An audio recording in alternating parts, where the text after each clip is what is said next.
오늘은 꽃주일, 어린이 주일입니다. 예배 가운데 꽃 같은 은혜의 길을 축원합니다. 아멘.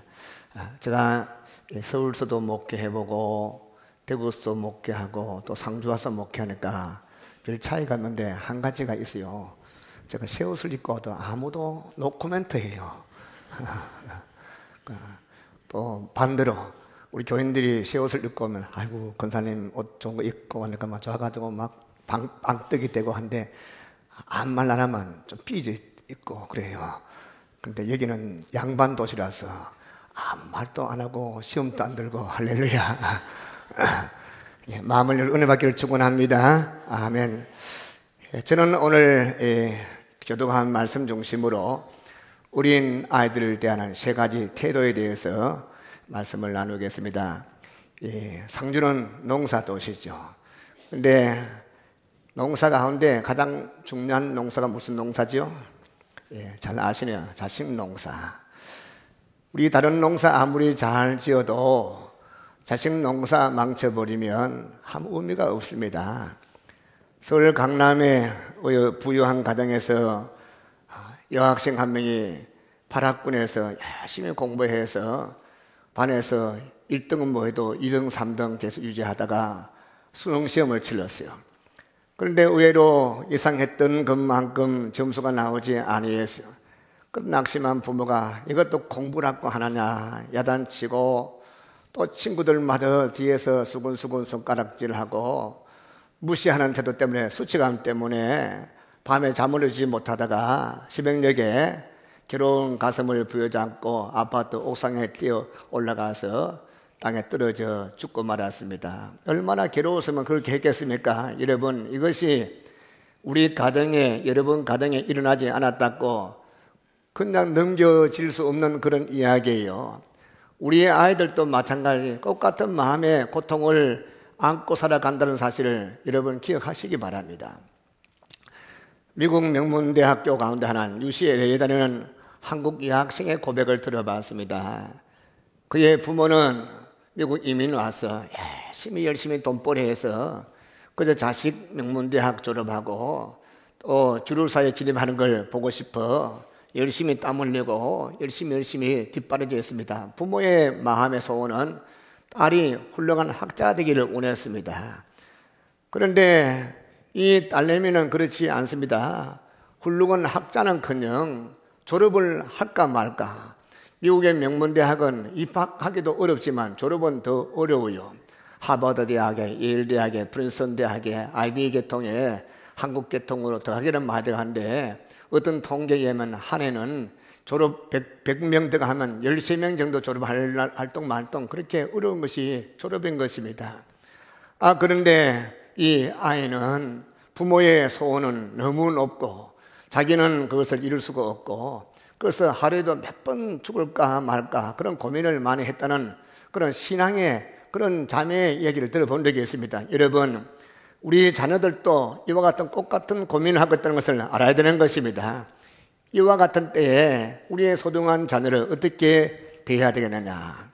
저는 이번에 세월호 이 사건 진도 앞바다에 비가 침몰하면서 안산 단원고등학교 2학년 학생들 이 잠으로 나오지 못하고 절규하다가 죽어넘을 때 공부 잘하고 못해서 살아있는 것에도 감사하죠.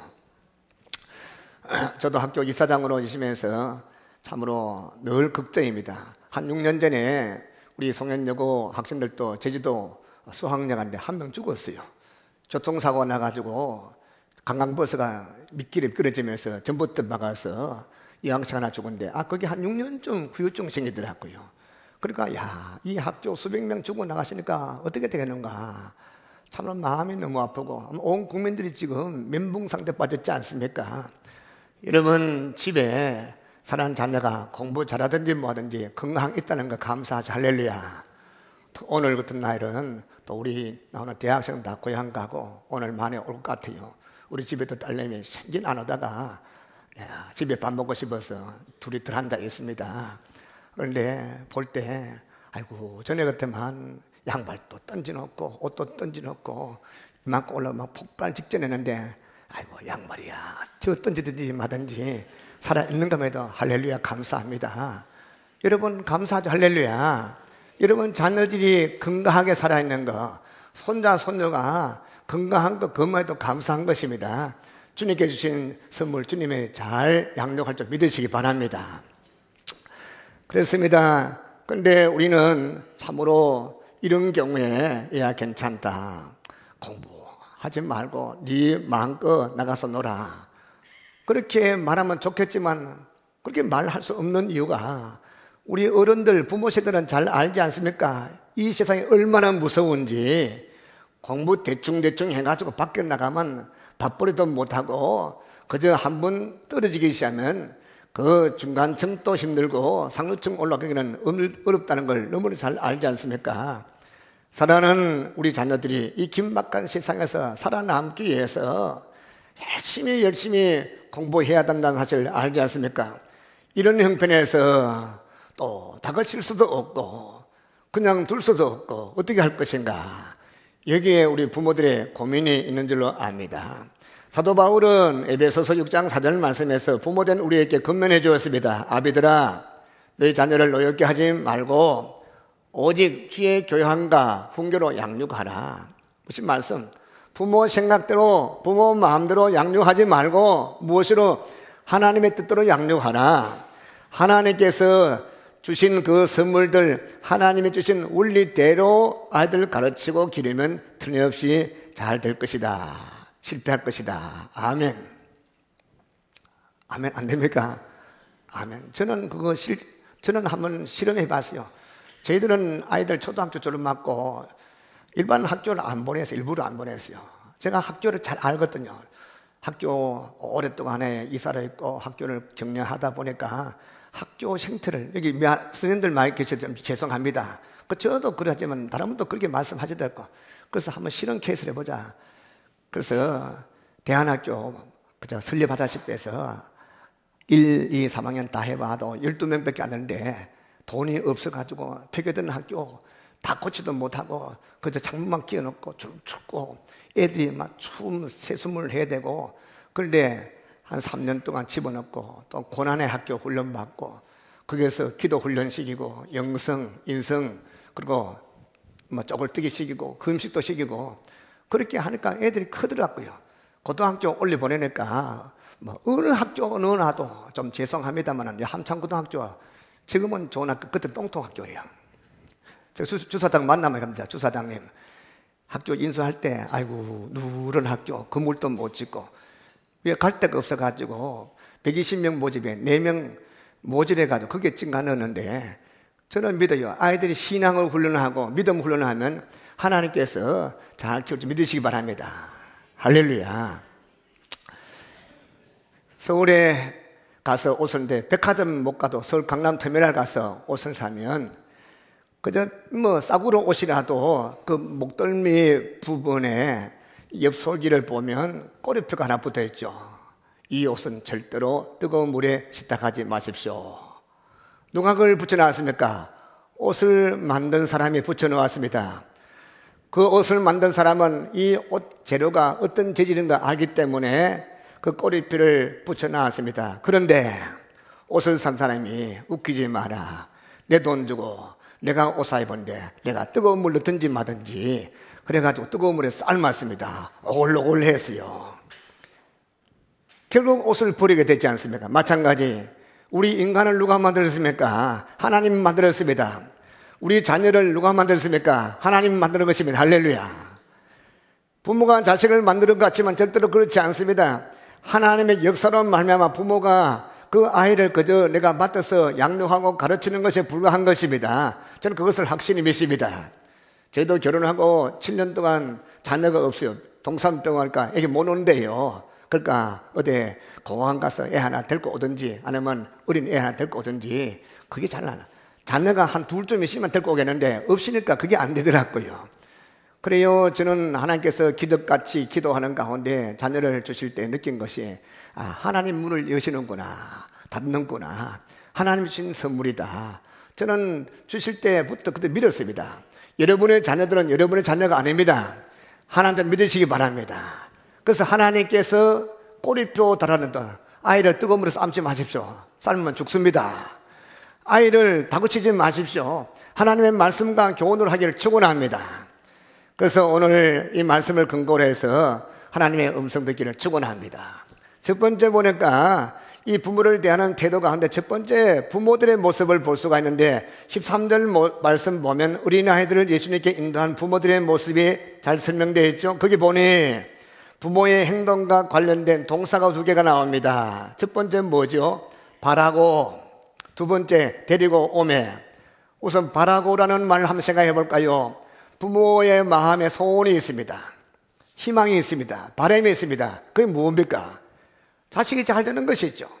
오늘 본문 말씀 속에 예수님께 데리고 온 이 부모의 바람이 무엇입니까?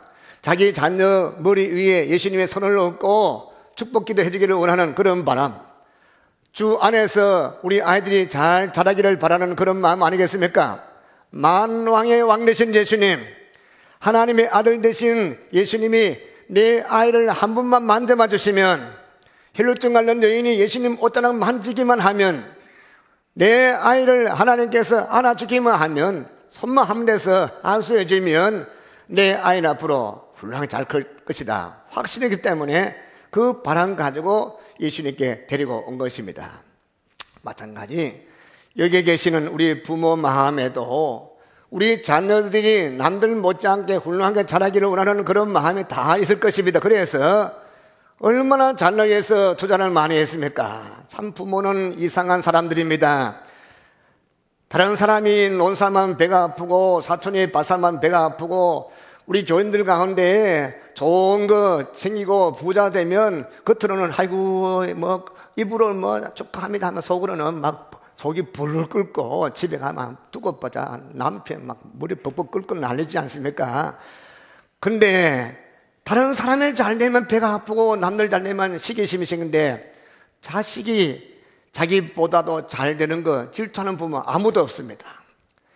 우리 부모들이 자신을 때빠지게 고생하면서 뒷바라지하고 공부를 시키는 것도 내보다도 내 자식이 잘 되기 바라는 그런 심령으로 하는 거 아니겠습니까? 중요한 것은 이 같은 바람을, 이 같은 소원을, 이 같은 참 잘 되기 원하는 것을 어떻게 이루어 나가느냐 그런 거예요. 오늘 본문에 나오는 부모들이 어떻게 했습니까?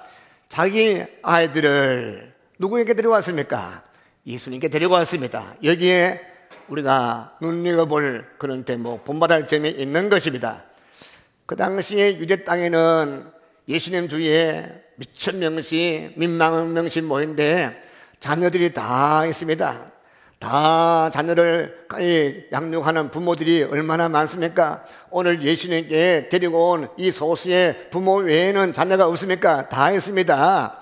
그러나 본문에 나오는 부모들은 다른 부모와 달라서요, 저들은 자기 기정한 어린 자녀들을 예수님께 데리고 왔습니다. 여러분, 우리도 이 모습을 본받기를 축원합니다.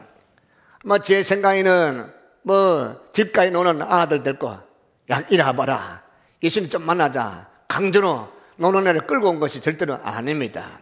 이미 집에서부터 자녀들에게 예수님에 대해서 말씀을 하시고 예수님에 대해 설명을 하고 예수님께 데려가서 복받게 했다 그런 간절한 마음을 가지고 아침에 깨워서 또 머리도 감기고 세수도 시키고 또 머리도 빗기고 여자들은 머리를 따주고 또 좋은 옷을 꺼내 입히고 그리고 좋은 신발을 신겨서 두 손에 오른쪽에는 딸내미 왼쪽에 아들 데리고 예수님께 데리고 왔지 않겠습니까?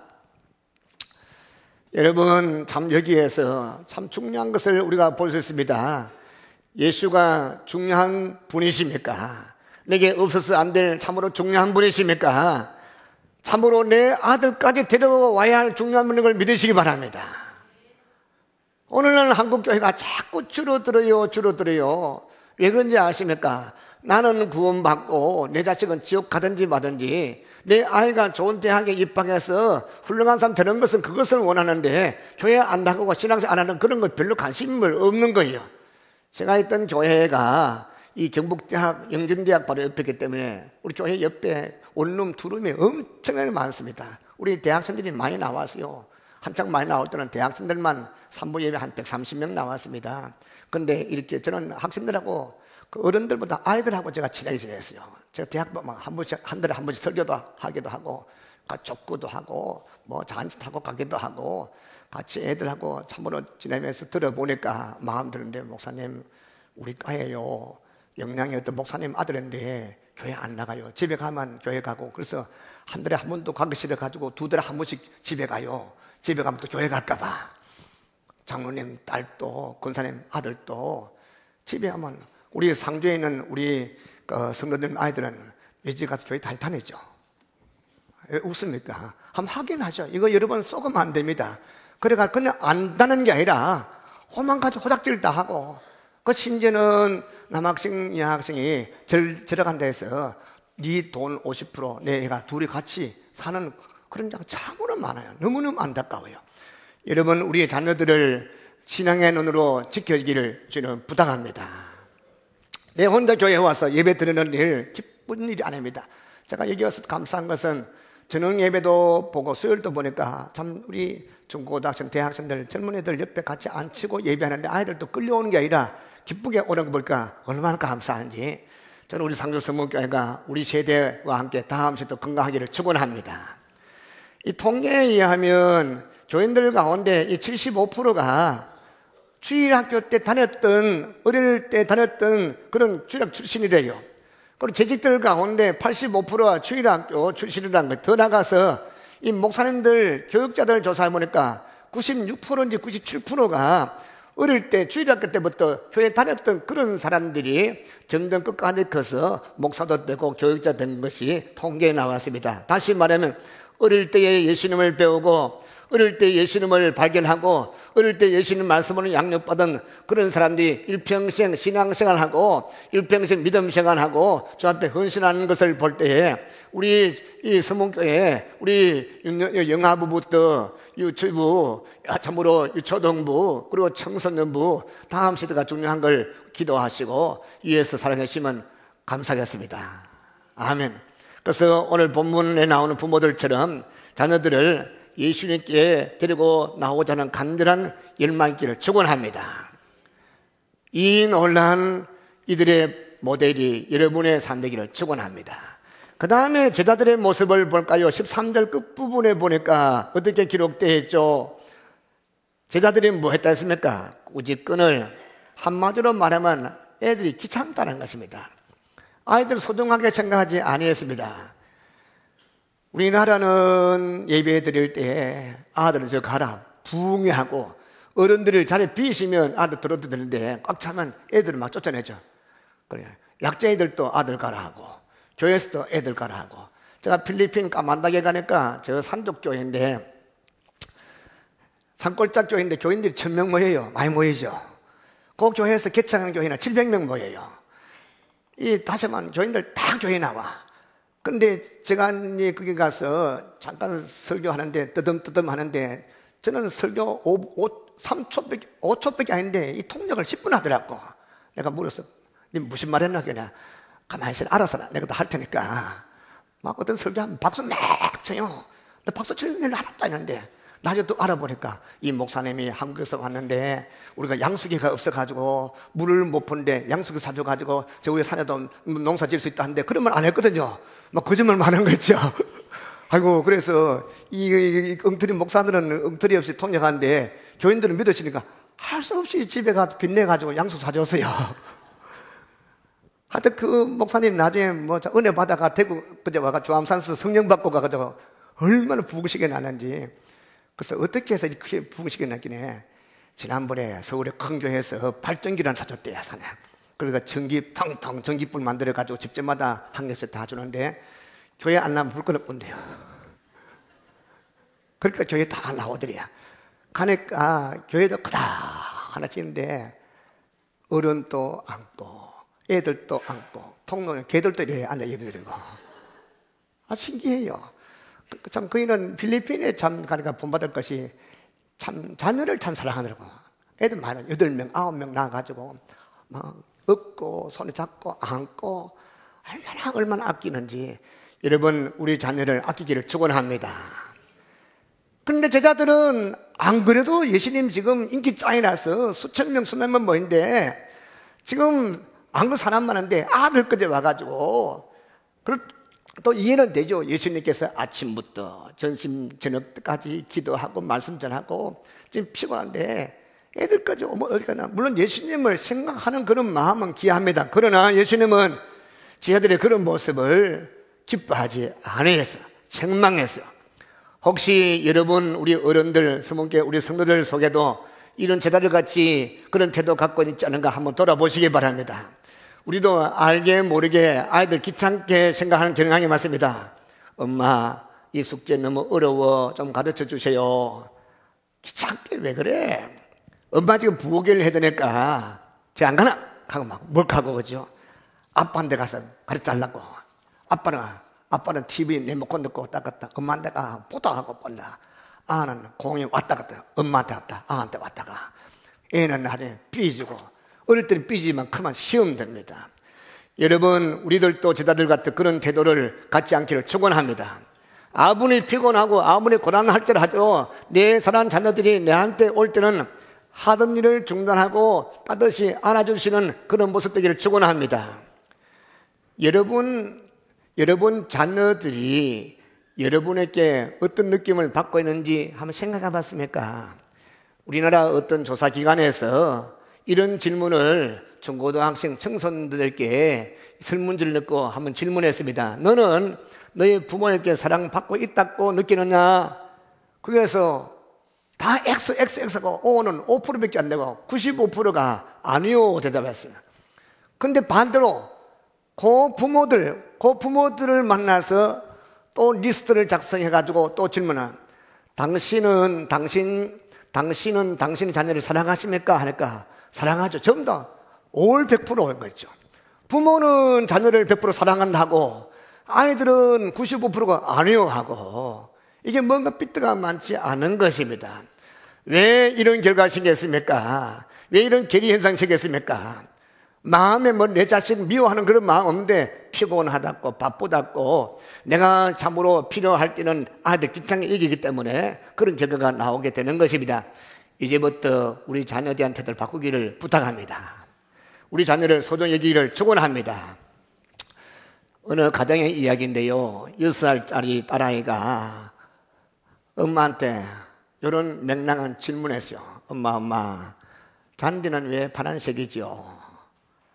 참 이런 질문 받으면 대답 왜 해야 되겠습니까? 갑자기 뭐 예상 문제도 안 주고 엄마 잔디는 왜 파란색이죠? 아마 이렇게 궁하게 되면 쪼맨하게 별거 다 묻네. 쓸데없는 마지막 가서 공부나 해. 그러면서 본천만천 감지했죠. 그런데 이 엄마는 달랐어요. 아이의 질문을 귀찮게 생각하지 않고 존중했습니다. 근데 당장 대답할 그런 말이 없어요. 그래서 살짝 눈 감고 기도했어요. 하나님 이런 경우 제가 뭐라고 대답해야 되겠습니까? 하나님 제가 지혜를 주세요. 하나님께서 내게 알려주세요. 그런데 지혜가 떠오르었어요. 그래서 딸에게 이런 얘기 합니다. 애야 네가 흰 종이에 예쁜 그림 그릴 때 크레용으로 그리지. 크레용 색깔이 믿겨지. 그거야 20개도 넘지. 엄마 그것도 몰라. 20개도 듣고 돈 비싼 거는 36개도 했고. 그래. 하나님께서도 이 세상을 창조하실 때 이 세상을 아름답게 창조하기 위해서 잔디는 파란색으로 하고 하늘 떠다니는 구름은 하얀색으로 하고 이렇게 했단다. 얼마나 놀랍네. 이 어머니는 거기서 만족하지 않고 더 나가서 한마디 더 합니다. 야, 하나님께서 이와 같이 세상을 아름답게 창조한 것은 너랑 엄마랑 아빠랑 이 세상 사람을 다 사랑하시기 때문에 그렇단다. 이 세상 사람들은 모두가 행복하게 잘 살게 하기 위해서 하나님이 이렇게 아름답게 만드셨단다. 그러면서 그 아이를 가슴에 꼭 껴안고 내가 너를 사랑한다. 하나님을 사랑하듯이 너를 사랑한다. 그때 애는 엄마 눈 쳐다보고 싱긋이 웃고 다시 자기 할 일을 하고 있는 것입니다. 이와 같은 부모의 사랑, 부모의 삶 속에서 아이들이 뭘 배웁니까? 하나님의 지혜를 배우는 것입니다. 부모의 사랑 통해서 하나님 사랑을 배우는 것입니다. 이 아이는 나중에 장성하면 분명히 지혜로운 아이가 될 것입니다. 장성하면 분명히 사랑에 충만한 아이가 될 것입니다. 여러분의 자녀들이 이 땅에서 하나님의 사람으로 지혜롭고 슬기롭고 용기 있고 사랑이 있는 그런 사람 되기를 축원합니다. 그 다음 마지막 우리가 본받아야 할 예수님의 모습을 한번 생각해 볼까요? 제자들은 아이들을 귀찮게 여겼어요. 그런데 예수님은 아이들을 소중하게 여겼습니다. 얼마나 귀중하게 소중하게 여기셨는지 마태복음 18장 5절 말씀 이런 말씀했어요. 또 누구든지 내 이름으로 이 어린아이 하나를 영접하면 곧 누구 영접함이라? 나를 영접함이라. 예수님은 이 어린아이를 예수님 같은 똑같은 위치에 올려놓을 만큼 아이들을 귀중하게 생각했습니다. 어린아이 하나를 천지를 창조하신 메시아 예수님과 똑같은 위치에 올려놓고 그들을 소중하게 생각한 것입니다. 우리가 이런 예수님 모습 본받기를 축원합니다. 그런데 대개 내가 낳은 자식들은 그렇게 목회한데 이 할아버지 할머니 되니까 이 빙 돌아요. 이 보이기는 얼마나 이 김하석 권사님 손녀 낳았다면서요. 또 뭐 뽀로로 올라가신다면서요. 여기 보여 우리 보기는 이런 우리 집안들도 보잖아. 제가 이래 한번 보거든. 여기다가 어려웠던 손자 오면 막 내가 생전 못 본 얼굴이 확 피지더라고요. 내 새끼라고 좀 진작 자식들한테 더 좋았을 건데 좀 늦어서 좀 미안하지 않습니까? 여러분 우리 예수님만큼 못 되더라도 예수님이 소녀기는 만큼 아이를 생각하기를 축원합니다. 예수님이 얼마나 아이를 생각했습니까? 오늘 본문에도 예수님께서 14절 말씀 보시오. 이런 말씀이 있습니다. 같이 읽어볼까요? 14절 시작. 예수께서 이르시되 어린아이들을 용납하고 내게 오는 것을 금하지 말라. 천국이 이르는 사람의 것이니라. 아멘. 귀찮게 여기지 말라. 얼마든지 받아줄 테니까 아이들 계속 데리고 오느라. 그런 말씀. 지금 예수님은 어른들 속에서 빙 둘러서 있습니다. 어른들이 둘러서 있어. 물론 어른들 한 번 다 귀합니다. 말씀 사모하고 예수님을 통해서 은혜 받고자 사랑받고자 하는 그 예수님께서 그들도 사랑했습니다. 그러나 어린 아이들도 어른들만큼 사랑하신 분은 예수님이십니다. 지금 이 요한복음 오늘 이 본문 말씀 19장 말씀은 어떤 환경인지 아십니까?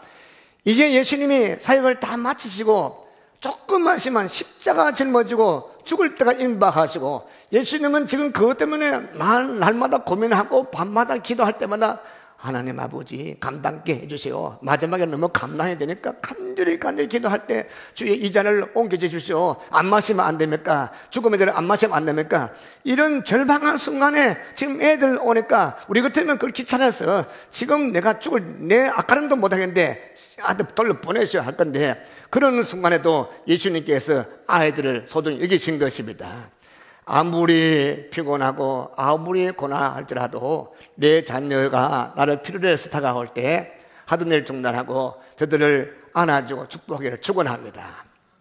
예수님께서 오늘 본문에 뭐라 했습니까? 천국이 바로 이런 자의 것이니라.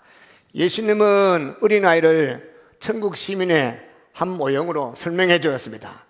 어른들이 아이들에게 특히 어린아이에게 배워야 할 것이 있다는 것입니다.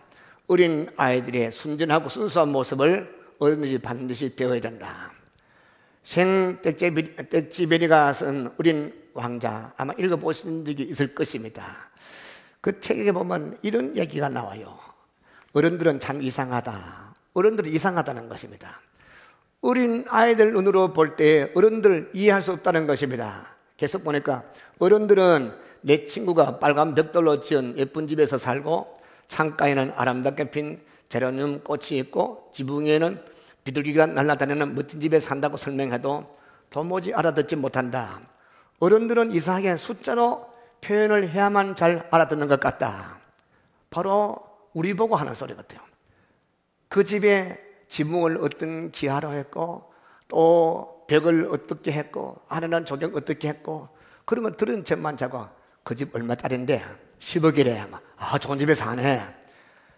그 아파트 몇 평인데 25평인데 25평인데 10억. 야 대단히 값 많이 나간대. 집은 코딱지만한데 제법 비싼 집이네. 그 얼마 주고 샀는데 8억 주고 샀는데 지금 12억 한대. 이 숫자로 하면 아이고 막 관심 가지고 눈이 바짝바짝하고 니도 살래. 난 지금 돈 대출 받을 돈도 없어. 이 정 숫자로 이게 머리가 오염돼서 빨간색도 없고 파란색도 없고 꽃도 없고 나무도 없고 다 가지고 오로지 1, 2, 3, 4, 5밖에 없는 거예요. 여러분, 우리 머리가 다시 원상 회복되기를 축원합니다. 어린 아이 마음으로. 엄마 왜 열심히 공부해야 돼? 공부 열심히 해. 좋은 대학 가면 뭐 하는데, 좋은 대학 가면 좋은 데 취직하고 돈도 많이 벌고 잘 먹고 잘 살지. 잘 먹고 잘 살기 위해서 결국 좋은 대학 가고 열심히 공부하라는 것입니다. 근데 애들은 그렇지 않아요. 요즘 부모들이 그런 방법으로 접근하면 결국 애들하고 등지게 되는 것입니다. 요즘 애들 잘 먹고 잘 사는 거 별로 관심이 없어요. 여기는 저나 여러분 옛날에는 아침에 시끄러워 잠만 못 자죠. 잘 살아보세, 잘 살아보세. 마이크 막 스피커가지고 제말 운동하면서 막 잘 살아보세. 얼마나 뜨겁게 들었으면. 그런데 그 소리가 좋아요. 왜냐면 못 사니까 잘 썩고 잘 살고 잘 먹어보자. 그런데 지금은 달라요. 세상 달라졌습니다. 애들은 지금 궁핍하면 몰라요. 저는 집에 8명, 9명 넣고 제가 살았던 동네는 700호니까 동네 큰 동네인데 한 집에 애들이 제일 적은 집이 5명이고 우리 집은 특이한 집이지 3명이니까 뭐 5명, 많은 뭐 12명, 13명도 있는데 뭐 여름에 뭐 수영하다가 낙동강 하나 죽었구만 부모들이 뭐 나머지도 12명이 쉬면 괜찮지 그냥 넘어가잖아요. 요즘은 둘이도 하나 죽으면 난리 나지 않습니까?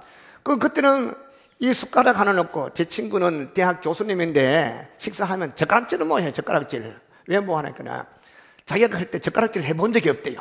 숟가락으로 다 조졌다는 거야. 밥도 먹고 비벼가지고 이래 먹고. 그 대학 교수인데 이걸 할 줄 몰라가지고 지금 이래 뜨가 먹습니다. 옛날에는 얼마나 어려웠습니까? 잘 먹어보겠다고.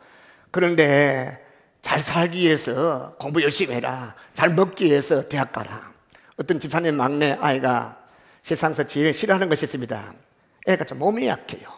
그래서 이 부부가 이 둘도 하나밖에 없는 아이를 어떡한지 건강하게 키워보려고 다른 애보다 키도 적고 몸도 호리호리하고 잘 먹이려고 그래서 그 아이가 싫어해도 계속 입을 쩍 벌려서 떠놓고 그리고 애가 제일 싫어하는 것이 먹는 걸 제일 싫어해요. 근데 먹는 걸 제일 싫어하는데 잘 먹기 위해서 잘 살기 위해서 공부하라니까 그것이 좋아하겠으면 싫어하겠습니까? 근데 그거 생각 안 하고 부모들은 그런 관점에서 자꾸 접근하는 거예요. 여러분 우리는 그러면 안 되면 애야 너 돈 많이 못 벌어도 괜찮아. 하나님 바로 서야 된단다. 하나님은 잘생기는 사람이 되고 불쌍한 이웃 사람을 섬기는 사람 되기 위해서 열심히 공부해야 된단다. 열심히 공부해서 남을 도와주고 남을 배려하고 내가 없으면 줄 것도 없어. 있어야 선교도 하고 할 수 있어. 이렇게 하면 애들이 내 잘 먹고 잘 살기 위해서 열심히 공부하는 것이 아니라 그래서 여러분 저는 선교 현장에 어른들은 안 가도 애들은 갔다 와야 된다. 한번 갔다 오면 애들이 국제 감각이 생기고 눈이 열리게 되는 것입니다. 유학 갈 필요 없어요. 저 미국이나 캐나다 그런 데 보내지 말고 저 제3세계 우리 애들은 벌써 꼬마 때부터 벌써 중학교 대안학교에서 다른 건 안 모아가지고 저 몽골, 내몽골이라든지 저 캄보디아, 네팔 그런 데 다 갔다 와서 갔다 오면 지금 애들이 뭔가 하면 앞으로 공부 끝나면 국제기구에 들어가서 뭐 일하는 이런 얘기 하더라고. 벌써 애들 머릿속에 그림을 딱 그려요. 시기도 안 했는데 여러분 아이들 속에 남을 배려하는 마음을 남을 위해서 사는 마음 이런 어떤 것으로 접근해서 하나님께서 주신 귀한 아이들 세계 곳곳에서 빛나기를 축원합니다. 그래서 우리 예수님의 아이들을 안으시고 축복기도 한 같이 여러분 자녀들을 꼭 기도해 주세요. 특히 아빠들 기도 중에 아빠들이 아침에 잠으로 갈 때마다 자는 아이들 머리에 살짝 손을 기도하고 아니면 또 같이 일하시면 꼭 껴안고 기도해 주고 가고 엄마들도 마찬가지 아이들 기도하면 그 기도가 주께서 이루실 줄 믿으시기 바랍니다. 말씀 맺겠습니다. 부모는 저도 여러분도 다 자식들 잘 되기를 바랍니다. 그러나 바라지만 능력에 한계가 있어요. 내 힘으로 열심히 키워봐도 결 뻔나게 됩니다. 어떻게 합니까? 우리 자녀들이 어릴 때부터 우리 부모들이 자녀에서 기도하는 모습을 보여주시기 바랍니다. 주님의 손에 맡기기를 축원합니다. 수고하고 먹은 짐 가운데서 우리 자녀의 짐이 무거워요. 열심히 내 품에 있을 때는 말 듣고 하던데 좀 크면 다 뻔나간데 땡겨도 내 끌려가게 되어 있습니다. 힘의 한계 느낍니다. 주님께 맡기기를 부탁합니다. 맡기면 주님이 책임지십니다. 하나님께서 우리 스무의 여러분 자녀들을 주께서 복되게 하사 하나님 빚되기를 축원합니다.